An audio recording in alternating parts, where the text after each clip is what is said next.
Hello दोस्तों, आज की इस वीडियो में हम हिमालय पर्वत के विभाजन के बारे में देखेंगे कि हिमालय पर्वत को कितने भागों में बांटा गया है। फिर उसके बाद हम हिमालय पर्वत की जो प्रमुख और ऊंची जो चोटियां हैं उसको देखेंगे। उसके साथ साथ उसकी स्थिति भारत के किस राज्य में के साथ साथ किस देश जैसे नेपाल, तिब्बत आदि की स्थिति के बारे में देखेंगे। तो चलिए अब बात करते हैं। हम पहले बात कर लेते हैं मैप के बारे में कि देखिए, अब देख रहे हैं कि हिमालय को कितने भागों में बांटा गया है। 4 भागों में बांटा गया है।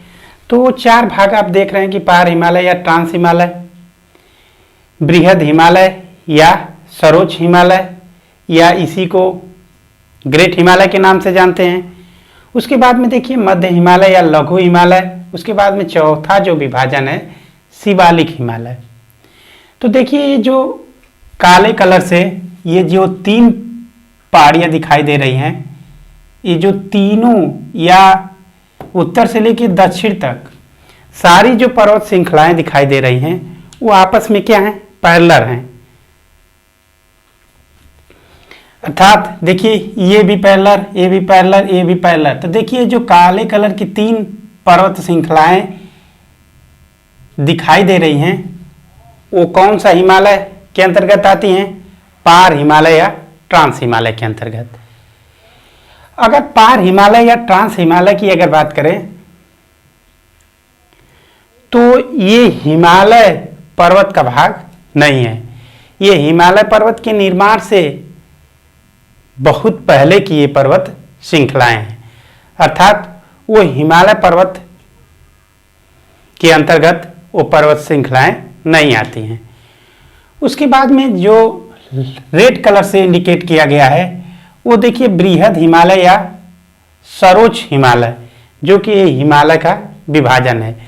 अगर बात करें कि जो संपूर्ण हिमालय है, देखिए संपूर्ण हिमालय ये जो पर्वत श्रृंखला है नंगा पर्वत से लेकर नामचा बरवा, नंगा पर्वत से लेकर नामचा बरवा पर्वत तक जो रेड कलर की पर्वत श्रृंखलाएं दिखाई दे रही हैं वो क्या है?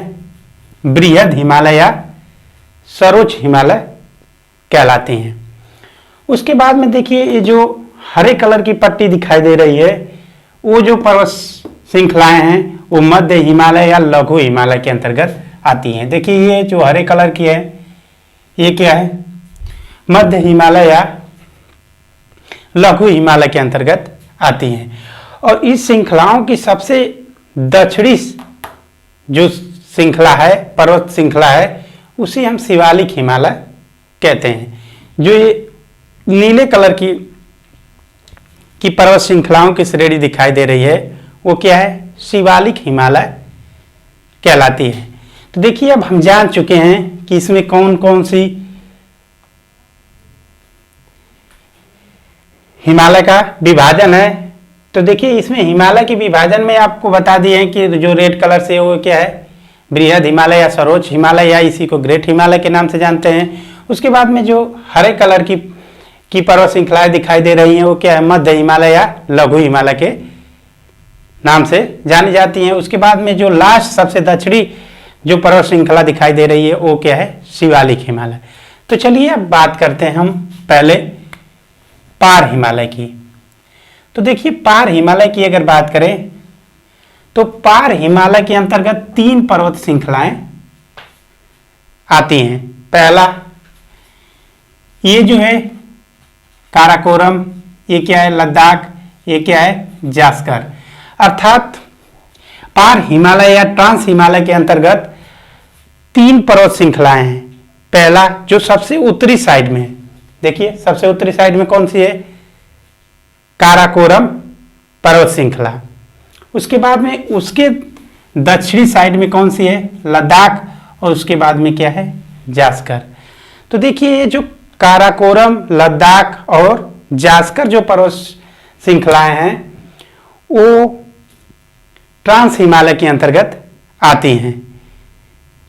उसके बाद में हम बात करते हैं कि ट्रांस हिमालय से कौन से मोस्ट इंपॉर्टेंट क्वेश्चन बनने की संभावना होती है। देखिए पहला तो ये बहुत मोस्ट इंपॉर्टेंट क्वेश्चन बनता है कि जो सिंधु नदी, देखिए सिंधु नदी जो नीले कलर से इंडिकेट किया गया है, ये कौन सी नदी है? ये सिंधु नदी है। सिंधु नदी के बारे में पहला क्वेश्चन पूछता है कि बताइए कि सिंधु नदी किन दो पर्वत श्रृंखलाओं के मध्य से होकर गुजरती है। तो देखिए आप देख रहे हैं कि ये सिंधु नदी जो कि तिब्बत से निकलती है, तिब्बत से निकलकर ये देखिए लद्दाख है और जास्कर पर्वत श्रेणियों के मध्य से होकर ये क्या होती है, भारत के केंद्र शासित प्रदेशों से होते हुए पाकिस्तान में चली जाती है। तो देखिए ये क्या है, सिंधु नदी की अगर बात करें, देखिए पहला सिंधु नदी, सिंधु नदी किन दो पर्वत श्रृंखलाओं के मध्य से होकर जाती है? तो किसके किसके मध्य से? लद्दाख और जास्कर पर्वत श्रृंखलाओं के मध्य से होकर गुजरती है। उसके बाद में देखिए जो हरे कलर से आपको इंडिकेशन दिखाई दे रहा है, तो यहां से क्वेश्चन बनता है कि बताइए कि जो लेह शहर है किस नदी के तट पर स्थित है और किस ओर स्थित है, जैसे बाएं तट पर या दाएं तट पर। तो देखिए ये जो इंडिकेशन आपको दिखाई दे रहा है यहीं पे क्या है, लेह शहर है, लेह शहर है। तो लेह शहर की अगर बात करें कि सिंधु नदी के किस तट पर स्थित है, तो देखिए ये धारा का फ्लो किस साइड में हो रहा है, इस साइड में हो रहा है। यहां से सिंधु नदी निकलती है तो इसका जो जल धारा है इस साइड में फ्लो होता है। तो अगर इस साइड में फ्लो होता है तो ये देखिए ये क्या आ जाएगा, आपका बायां तट हो जाएगा, ये क्या आ जाएगा, दाहिना तट हो जाएगा। तो देखिए इस साइड में स्थित है, तो अर्थात ये किस तट पर स्थित है, बाएं तट पर स्थित है। उसके बाद में जो सिंधु नदी की एक सहायक नदी है श्योक नदी, देखिए सिंधु नदी की एक क्या है, श्योक, जो क्या है, सहायक नदी है। तो ये श्योक नदी किन दो पर्वत श्रृंखलाओं के मध्य में बहती है? तो देखिए ये क्या है, काराकोरम और लद्दाख पर्वत श्रृंखला के मध्य में। देखिए ये जो है, ये जो हरे कलर की, नीले कलर की दिखाई दे रही है, तो ये आकर देखिए यहीं से आकर इसमें क्या हो जाती है, सिंधु नदी में मिल जाती है। देखिए इन तीनों पर्वत श्रृंखलाओं के मध्य में दो नदी हैं। पहली नदी श्योक नदी जो कि काराकोरम और लद्दाख पर्वत श्रृंखलाओं के मध्य से होकर गुजरती है, जो कि क्या है, सिंधु की सहायक नदी है। उसके बाद में सिंधु नदी खुद लद्दाख और जास्कर के मध्य से होकर बहती है। उसके बाद में जो लेह शहर है सिंधु नदी के बाएं तट पर स्थित है। उसके बाद में हम बात करते हैं काराकोरम पर्वत श्रृंखला के बारे में। देखिए यहां से एक और क्वेश्चन बनता है कि बताइए भारत की सबसे उत्तरी पर्वत श्रृंखला कौन सी है। देखिए भारत की अगर सबसे उत्तरी पर्वत श्रृंखला की अगर बात करें तो कौन सी है, काराकोरम पर्वत श्रृंखला है। देखिए ये जो है यहां से यहां तक, जो कि भारत का जो केंद्र शासित प्रदेश लद्दाख है उसमें इसका क्या है, प्रसार है। तो काराकोरम सबसे क्या है भारत की, यहां पे हम नोट कर लेते हैं कि काराकोरम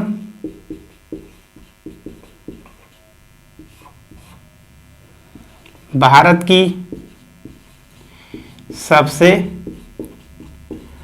उत्तरी पर्वत श्रृंखला है। देखिए उसके बाद में एक क्वेश्चन और यहां से बनता है कि बताइए गाडविन ऑस्टिन भारत की किस पर्वत श्रृंखला पर स्थित चोटी है? तो देखिए काराकोरम, काराकोरम पहाड़ी पर ही स्थित ये क्या है? केटू, जिसे हम क्या कहते हैं? गाडविन ऑस्टिन, जो कि भारत की सबसे ऊंची पर्वत चोटी है। लेकिन ये हिमालयी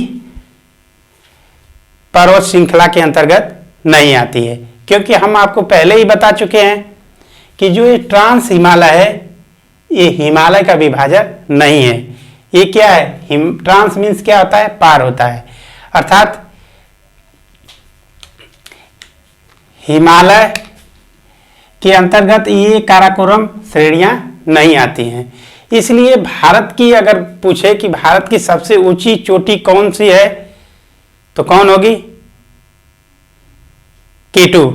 उसके बाद में अगर पूछ दे कि बताइए हिमालयी पर्वत श्रृंखला के अंतर्गत आने वाली भारत की सबसे ऊंची चोटी कौन है, तो हिमालय क्षेत्र में केटू तो आता नहीं है, इसलिए उस समय क्या हो जाएगा? इसका आंसर चेंज हो जाएगा। तो चलिए उसको हम बाद में देखेंगे, जब हम बृहद हिमालय या सर्वोच्च हिमालय को पढ़ेंगे। तो देखिए उसके बाद में अगर बात करें काराकोरम श्रेणियों से, तो यहाँ पे 4 ग्लेशियर पाए जाते हैं, जो कि बार बार एग्जामों में पूछता है कि बताइए कि जो सियाचिन है, हिस्फर, उसके बाद में बियाफो या बाल्टोरा। उसके बाद में फिर से सुन लीजिए, पहला ग्लेशियर की अगर बात करें तो पहला क्या है? सियाचिन, हिस्फर, फिर उसके बाद में बियाफो और बाल्टोरा। जो ये 4 ग्लेशियर हैं किस पर्वत श्रृंखला के अंतर्गत आते हैं? तो देखिए ये क्या है? काराकोरम पर्वत श्रृंखला के अंतर्गत ये 4 ग्लेशियर पाए जाते हैं।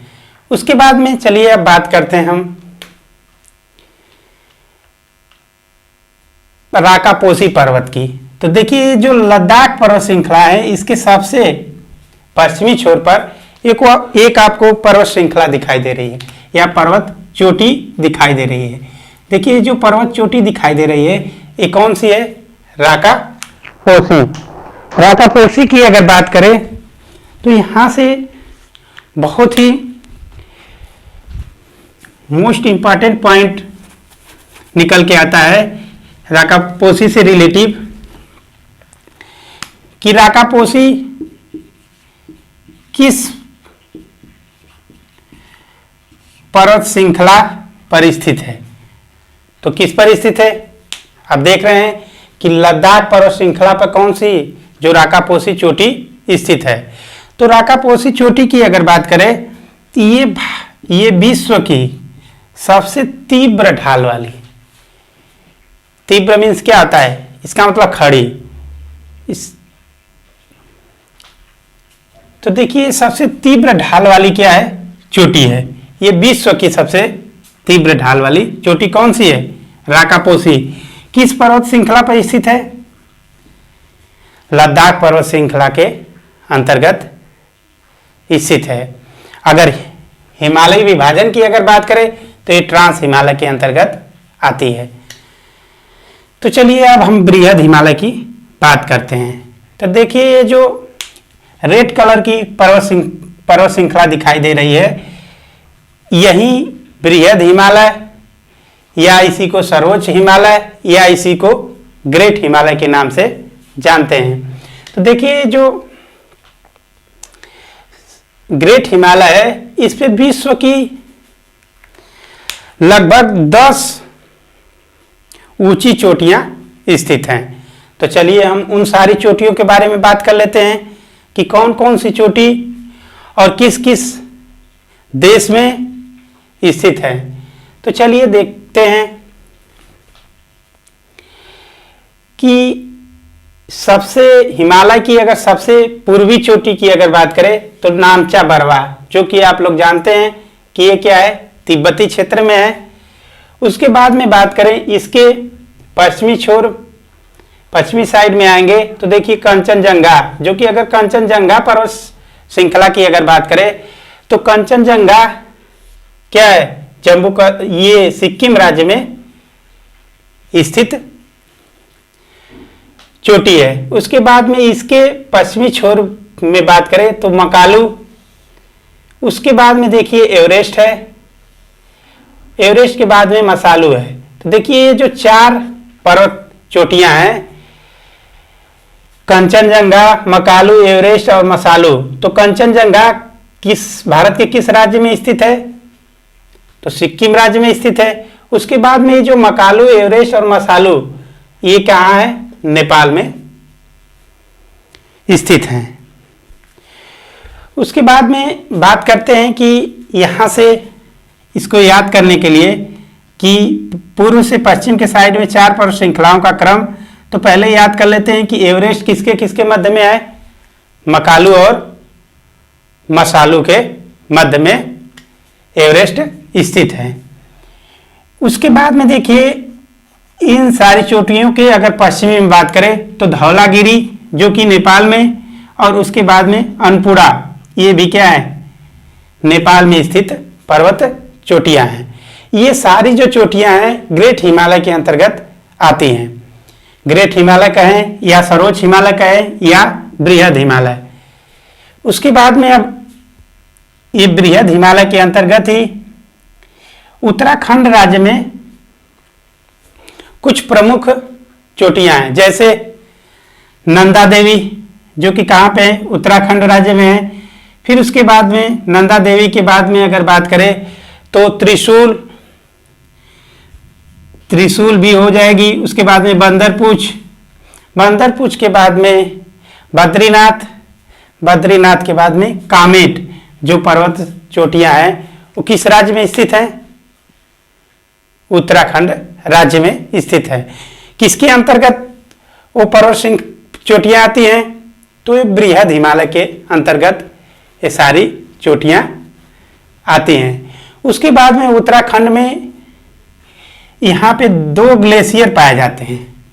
पहला कौन सा है, गंगोत्री, और दूसरा यमुनोत्री। इन दोनों ग्लेशियर से क्रमशः 2 भारत की प्रमुख नदियां गंगा और यमुना नदियों का उद्गम होता है। उसके बाद में चलिए यहाँ से किस प्रकार के और कैसे क्वेश्चन बनने की संभावना होती है उसको हम जान लेते हैं।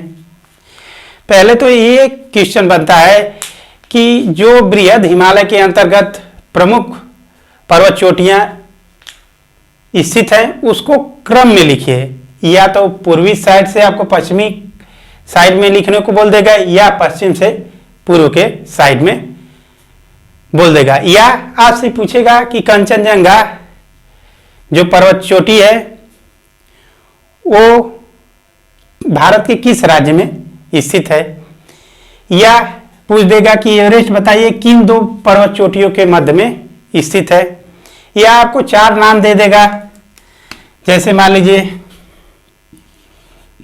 धौली, धौलागिरी,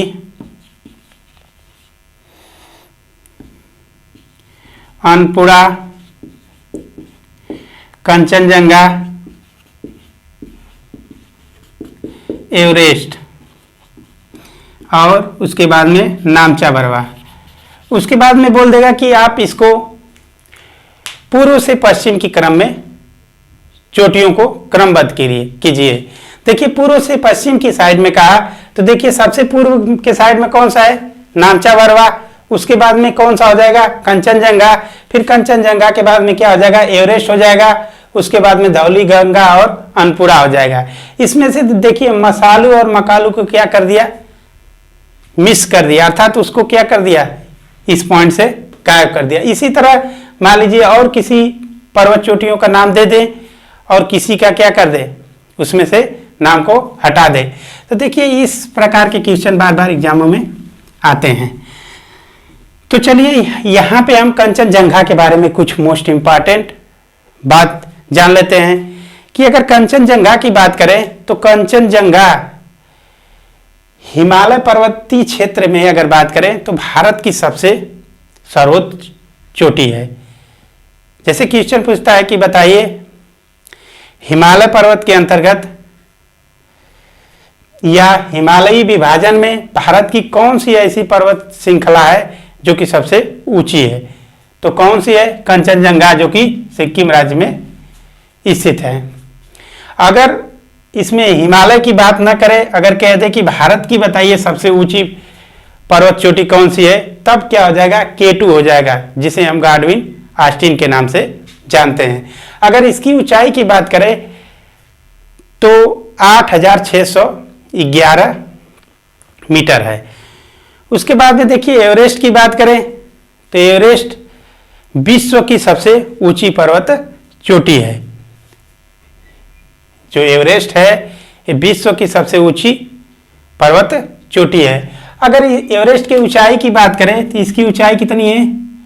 8,848 मीटर।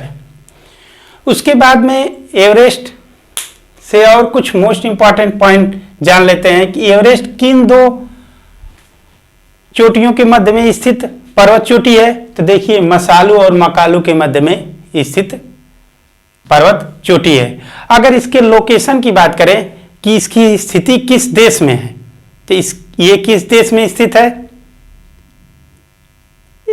नेपाल देश में स्थित है।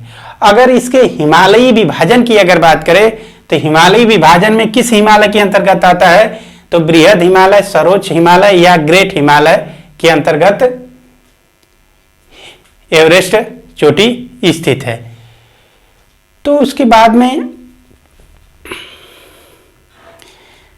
बात करते हैं कुछ पर्वत चोटियों के बारे में और उसका लोकेशन कहाँ पर है उसके बारे में देख लेते हैं। तो पहले बात करते हैं कि विश्व की 4 सर्वोच्च जो ऊंची चोटियां हैं उसको क्रमबद्ध से जान लेते हैं। तो देखिए एवरेस्ट कहाँ पे है? नेपाल में। उसके बाद में देखिए दूसरी जो सर्वोच्च ऊंची चोटी है हिमालय की, वो कौन सी है? कंचनजंगा, जो कि सिक्किम में स्थित है। उसके बाद में बात करते हैं मकालू की। मकालू किस देश में स्थित है? नेपाल में। वहीं धौली गंगा गिरी की बात करें, धौलागिरी की बात करें तो ये कहाँ पे है? ये भी नेपाल में है। तो देखिए ये 4 जो है जो कि बृहद हिमालय के अंतर्गत आने वाली ऊंची चोटियां हैं। उसके बाद में विश्व की अगर बात करें जो प्रथम 10 ऊंची चोटियां हैं वो हिमालयी पर्वत श्रृंखला के अंतर्गत स्थित चोटियां हैं। उसके बाद में देखिए अनपुरा की बात करें तो ये कहाँ पे स्थित है? नेपाल में। अब देख लीजिए लोकेशन से, देखिए यहाँ पे क्या है? नेपाल में स्थित है। उसके बाद में नामचा बरवा की बात करें तो ये क्या है? हिमालय की सबसे पूर्वी पर्वत चोटी है। तो पर्वत चोटी कौन सी है? नामचा बरवा, जो कि तिब्बत में है। उसके बाद में देखिए नंदा देवी, त्रिशूल, बंदरपूछ, बद्रीनाथ, कामेट, ये कहाँ पे स्थित चोटियां हैं? तो ये भारत के राज्य उत्तराखंड में स्थित प्रमुख चोटियां हैं। उसके बाद में बार बार एग्जामों में यही पूछा है कि बताइए कि कामेट जो पर्वत चोटी है भारत के किस राज्य में स्थित है। आप वहां पे नाम दे देगा कि आप उत्तराखंड, हरियाणा, सिक्किम, असम आदि ऑप्शन दे सकता है। तो ये किस राज्य में स्थित है? तो उत्तराखंड राज्य में स्थित है। उसके बाद में हम बात कर लेते हैं हिमालय से कुछ प्रमुख तथ्य के बारे में कि हिमालय पर्वत भारत के किन किन राज्यों में ब्रॉड लेवल पर विस्तृत है। तो देखते हैं कि देखिए भारत की अगर बात करें कि हिमालय जो पर्वत श्रृंखलाएं हैं वो भारत के किन किन राज्यों में सर्वाधिक विस्तारित हैं। तो देखिए पहली अगर बात करते हैं तो जम्मू कश्मीर और लद्दाख जो कि केंद्र शासित प्रदेश हैं। देखिए पहला हो जाएगा जम्मू कश्मीर, JNK। दूसरा क्या हो जाएगा? लद्दाख, उसके बाद में देखिए हिमाचल प्रदेश, ये HP की बात कर लेते हैं। फिर उसके बाद में चौथा हो जाएगा यूके हो जाएगा, उत्तराखंड हो जाएगा। उसके बाद में देखिए सिक्किम, सिक्किम के बाद में ये इसलिए अनिवार्य है क्योंकि आगे हम लोग दर्रा वाले चैप्टर को पढ़ने वाले हैं। तो दर्रा उन्हीं राज्यों में पाए जाने की संभावना होती है जहां पर हिमालयी विस्तार पाया जाता है, अर्थात जिन जिन राज्यों में हिमालयी विस्तार पाया जाएगा वहीं पर दर्रा पाए जाने की संभावना होती है। क्योंकि दर्रे की परिभाषा होती है कि दो पहाड़ियों के बीच में जो आने जाने का रास्ता बनाया जाता है उसी को हम क्या कहते हैं, दर्रा कहते हैं। तो चलिए उसके बाद में जब वो टॉपिक पढ़ेंगे तो इसके बारे में डिटेल पढ़ेंगे। तो देखिए उत्तराखंड राज्य, और उसके बाद में देखिए अरुणाचल प्रदेश, अरुणाचल प्रदेश हो जाएगा। अरुणाचल प्रदेश के बाद देखिए उस साइड में नागालैंड, नागालैंड, नागालैंड के बाद में नीचे मणिपुर, मणिपुर के बाद में मिजोरम। देखिए ये जो कुछ प्रमुख राज्य हैं जिसमें हिमालयी विस्तार सर्वाधिक पाया जाता है। जैसे 2 केंद्र शासित प्रदेश हैं, जम्मू और कश्मीर, उसके बाद में 6 क्या हैं, राज्य हैं जिसमें हिमालयी प्रसार सर्वाधिक पाया जाता है। तो दोस्तों आज की इस वीडियो में इतना ही। अब अगली वीडियो में हम हिमालयी विभाजन में जो 2 विभाजन रह गए हैं, जो कि मध्य हिमालय या लघु हिमालय और उसके बाद में शिवालिक हिमालय, उसके बारे में हम नेक्स्ट वीडियो में बात करेंगे। जैसे मान लीजिए कुछ घास के मैदान पाए जाते हैं, तो उन घास के मैदानों किन पर्वत हिमालयी विभाजन के अंतर्गत आती हैं उसके बारे में देखेंगे। तो दोस्तों आज के लिए इस वीडियो में इतना ही। आपको वीडियो कैसी लगी आप कमेंट बॉक्स में कमेंट करके बताइए। अगर वीडियो अच्छी लगी तो आप हमारे चैनल को लाइक, सब्सक्राइब और शेयर करना ना भूलें।